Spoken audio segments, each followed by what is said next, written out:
First and foremost, regardless of the fact that all of these people that I'm about to show you were wrong for 2 years, engaged in total speculation without facts, basically took their Trump derangement syndrome, which there's plenty of accurate things to go after Trump on. There's plenty of things to go after Trump on. I just tweeted earlier, he is now trying to make it illegal and trying to hide the numbers when we kill innocent people around the world through drones, because he has doubled down. If you thought Obama's drone war was bad, look how many drones, Trump and bombs Trump is dropping around the world. It's way worse than Obama. But of course that doesn't get any coverage. Water contamination doesn't get much coverage. Trump's environmental rollbacks gets some stories here and there, not the attention it deserves. So there's plenty to go after Trump on. Of course, his treachery at the border, his treachery with the budget. I mean, there's so much valid stuff to go after Trump on. But for 2.5 years, there's this Cold War sinister plot where Trump and his campaign worked with Russia to help him, whatever the original thing was. They worked together to hack the DNC's emails, hack Podesta's emails, distribute them through WikiLeaks. I told you it was ridiculous 2.5 years ago when I was at the Young Turks. I said, and you know what? I'm not going to lie. I did tell you so, and it feels good to say it. But I said, I think there's clear evidence that Trump, through his business, was money laundering for years through Russian oligarchs and probably Russian banks. But that's a financial crime. That's not treason. That's not, the Russian government or cutouts or intermediaries working for the Russian government worked with Trump and his campaign to get these emails, to leak them right before the election, or Trump's campaign worked with Russian or companies to disseminate trolls and propaganda. There was never any evidence of this. There really even wasn't circumstantial evidence of this. It was just ratings. It was a ratings ploy. It was a clicks ploy. And there was never any evidence of this. And I don't like Donald Trump. I would love to defeat Donald Trump in the next election. But I never thought you were going to defeat him through a conspiracy theory. And as much as I don't like Donald Trump, I don't like falsehoods more. I don't like sensationalism more. I don't like lying to the audience more. I don't like feeding my audience something that I know isn't true, that I know is more of a Cold War plot movie than legitimate news. And because I said that, because Aaron Maté said that, because Jimmy Dore said that, because Michael Tracy said that, because Matt Taibbi said that, because Lee Camp said that, because Kyle Kalinske said that, because Jamal Thomas said that, because Abby Martin said that. I mean, am I forgetting anyone? We were called Trump supporters. We were told to, are you auditioning for shows on Fox News? There was a McCarthyism that steeped into the culture on Twitter and even in media. Oh, these people who, their conspiracy theories that Trump didn't collude with Russia. Derangement came out. And there's a lot of different elements to this derangement and the damage that has been done and the stories that have not been covered so that we could cover, Trump's evil movie plot where Trump and his campaign might have worked with Russian government to hack emails and distribute them. There's never any evidence of this. Do I think it's the same thing? Do I think it's as damaging as the media's disastrous lack of reporting, disastrous lack of investigation, disastrous lack of skepticism, of cynicism, of basic tenets of what a journalist should be leading up to the Iraq War? No, I do not. Because, we can't compare journalists simply, hyping up a false story and a mass speculation to journalists abdicating their duty, which led to the slaughter of hundreds of thousands of Iraqis and brown people around the world, as well as, nearly 4,000 American soldiers. not to mention all the veterans who have come home and killed themselves from PTSD for a war that should have never been. I can't compare those two things. But the journalistic malpractice leading up to both, there's a lot of similarities. So with all that said, I believe the full Mueller report needs to be released. 110%.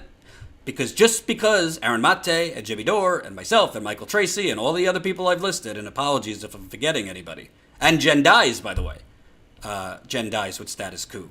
Of course it should be released, because just because there's no evidence, and now Robert Mueller has said we can't find any criminal conspiracy with the Trump campaign or officials of his campaign and the Russian government, that doesn't necessarily mean there wasn't untoward or unethical things that were done by the Trump campaign or Trump himself related to Russia. The two aren't mutually exclusive. So there could be not criminal things, but unethical things, things beneath what a candidate should be doing or what a campaign should be doing, and those things should be revealed. Would any of those things shock me? No.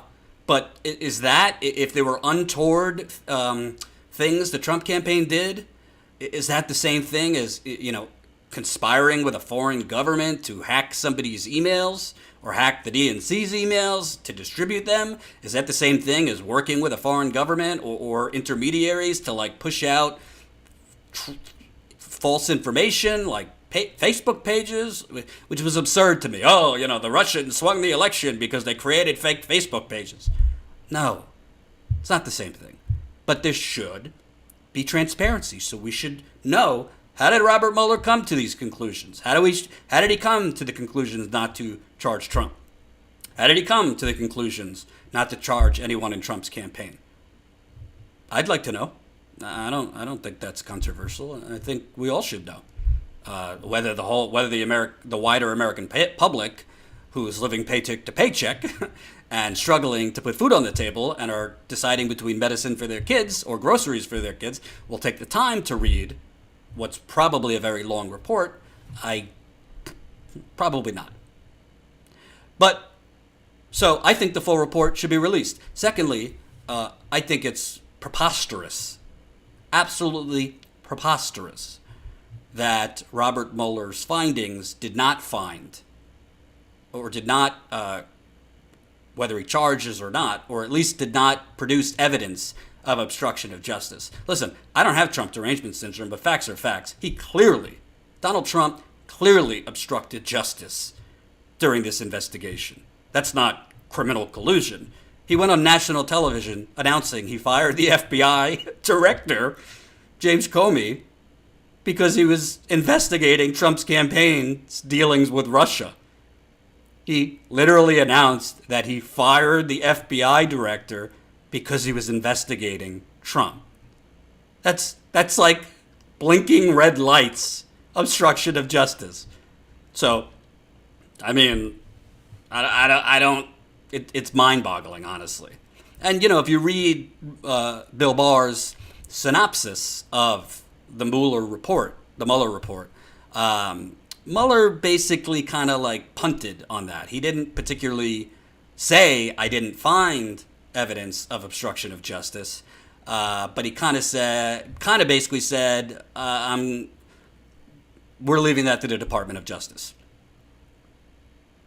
So, of course, and Bob Barr, in a day and a half, presumably Bob Barr, was being updated in real time as Mueller's findings were coming out.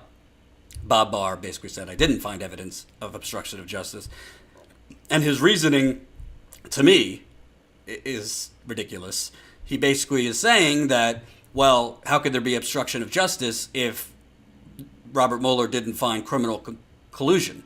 What would Trump be trying to obstruct justice for if there's no actual crime? So there's no crime of collusion between Trump and Trump's campaign officials with Russia. So what exactly would he be trying to obstruct? Maybe, I'm not a lawyer, maybe to the letter of the law, it would be hard to prove criminal obstruction of justice. Maybe that's why Mueller didn't charge it. But, I mean, I think there's plenty of lawyers who could have taken that case.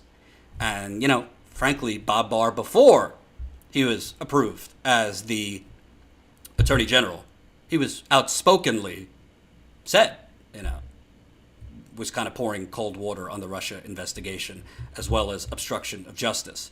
So, listen, collusion and obstruction of justice are two different things. I always said there was no evidence of collusion, and if the Democratic Party and all these journalists and commentators who were pushing this kooky conspiracy theory, they could have spent their energy and time looking into Donald Trump's business dealings with Russian oligarchs before he even ran for president.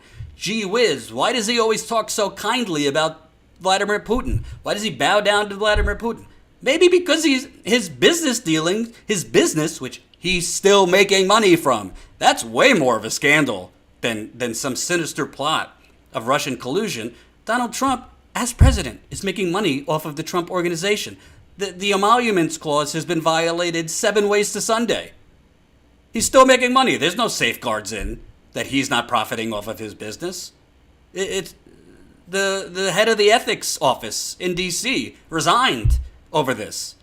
But actual scandalous things that the President of the United States is literally making money as president from his private real estate company, which common sense would dictate, gee, maybe some of the policies, maybe some of the decisions I'm making as president, I'm making with my business and profit in mind, like, say, not changing policy on Saudi Arabia after the Crown Prince of Saudi Arabia, Mohammed bin Salman, ordered the execution of Jamal Khashoggi.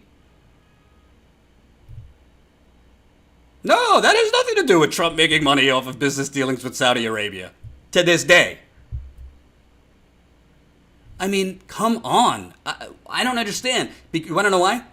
They don't go after that. They never went after these things thoroughly and in depth because that wasn't as sexy as a reenactment of the Cold War.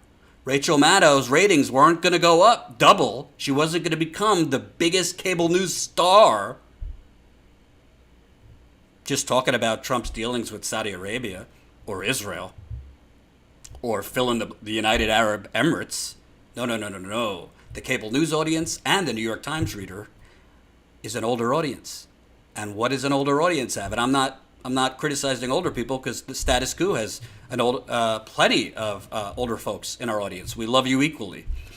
But the cable news audience and the New York Times reader is older, and they still have that kind of Cold War sentiment, that Cold War fear. Socialism equals communism. Oh, the evil Russian boogeyman. And if you watch Oliver Stone's brilliant documentary series, The Untold History of the United States, you'll find out that a lot of the Cold War was the same fear-mongering that's gone on for the last 2.5 years. Hope you enjoyed that last video. Hop on over to statusquo.com where you can sign up for our email list and become a member for as low as $5 to $10 a month. Membership is how we grow. That's statusquo.com/join. And remember, join our email list so we can grow the revolution with you.